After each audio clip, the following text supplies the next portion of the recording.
I have a compressor here today. We're going to see if we can identify what's wrong with it. It never gets higher than 80 psi, and it probably takes 10 minutes to get there. This is Freight Central Pneumatic, and I just figured take it apart, see if there's anything I can do to make it work better. I don't think 10 minutes is the correct time to fill up, and I'm sure it should go higher than 80. Now the 80 psi could be the regulator, but still, it should be charging up to 100 psi, and it should be doing it in less than 10 minutes. So anyway, I've already taken the screws out, and I got the cover here, and there's some wires that are connecting. I'll give you a look here on the inside here.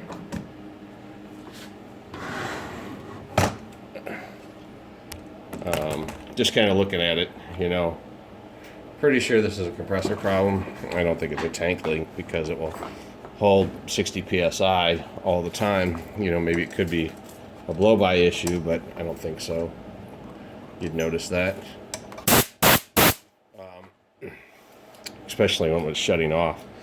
So I think this is the culprit here, the compressor piston. Now this is an oilless compressor. I don't really, I imagine there's just a piston and a check valve, and then there's got to be a bleeder valve somewhere that would bleed off the pressure on the head for starting up, unless this thing has just got enough torque that it can take off with head pressure. But I would be willing to bet there's a check valve in here, and then there's a leak or something. But anyway, what I'm going to do is I'm going to take the head off, loosen this connector here, center that. Take the head off and just look down. Take a look at the valve and the head.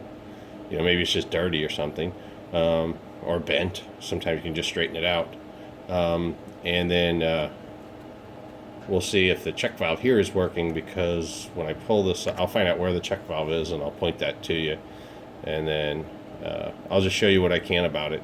A couple other things. There's a circuit board in here. I don't know if you can see that. Probably can't.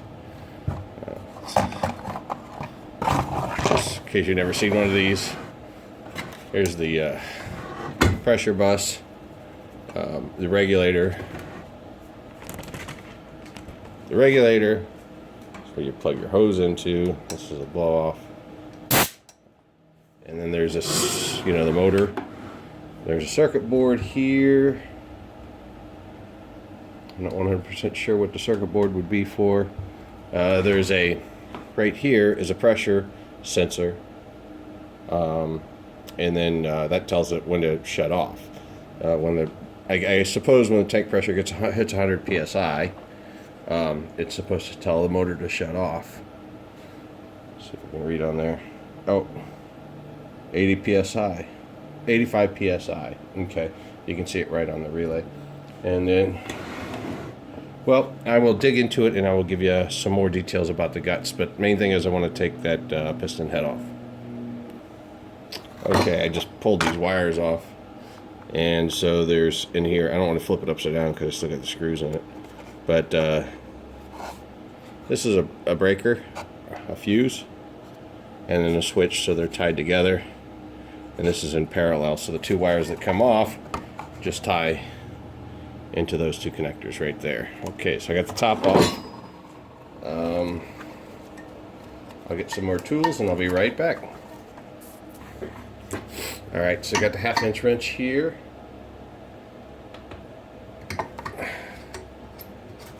That off. Okay, this looks like just a standard compression fitting. And then since I'm not, flare fitting, not compression. Take this one off.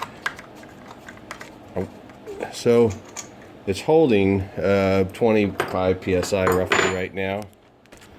So let's see, where's that gauge at? 30 psi. So I'd have to say that there's a check valve down in here that's holding the air pressure. Okay, take off the cylinder piston head and see what we can find. Okay, these are long screws that go all the way down. Let's see here. Just want to see if I can get them loose. There's a little rust around this, like maybe the previous owner had left it out in the rain or something. I'm gonna go get the screw gun. I'll be right back. So mainly I just use this compressor to blow chips off. I mean, I have a little bit bigger one. This one's just a, sorry about the shaking. Oh my gosh, earthquake. Okay. I use this to blow chips out of a mill and lathe that I was cleaning up the garage today. And just I just noticed, I said, man, this thing doesn't charge up very quick at all.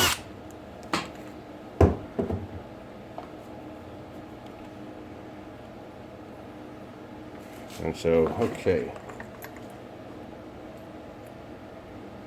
okay, so what we see here is an O-ring, and I bet, yeah, there's a check valve in there. I don't see where that separates though. I do see an imprint in there. There's a, yeah, but there is a one-way check valve in there. And then that, was it silicone or O-ring to hold on the top of the, hold down this on top of that. And there is a check valve here too. I was just blowing on it to see if, yeah. And then here's the piston. It's a solid piece of metal here. Let's take a look at that. It doesn't feel like metal, or if it is metal, it's plastic. And it's really lightweight. Huh, that's pretty interesting. Okay, and then here's the piston. And it's got a really delicate O-ring and then a check valve in the top. I don't really think there's much I can do to this. I mean, I can check the check valves.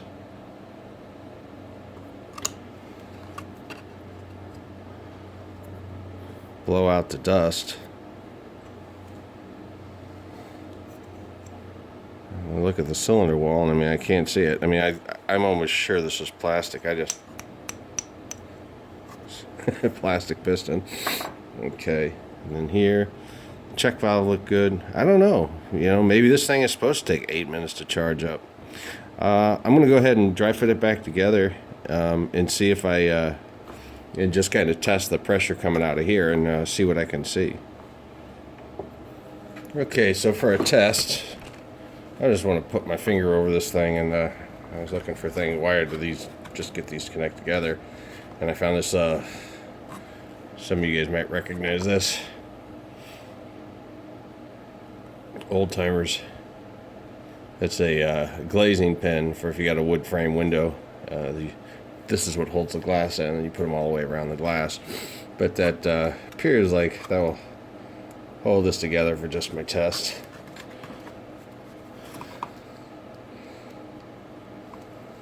Let's see here.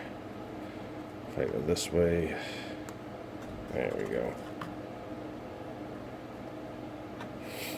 All right.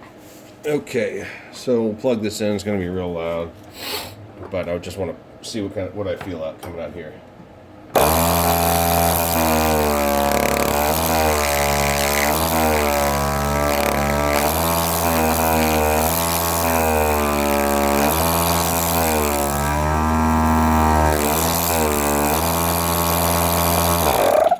It does appear to be a high volume pump, but I can hold that back with my thumb, and you can hear the motor spin up there. I think I'll go ahead and put this back on and just see if maybe if I knocked any dirt or debris out of the piston. I mean, this is hoping, right? Just it'll make a difference. Okay.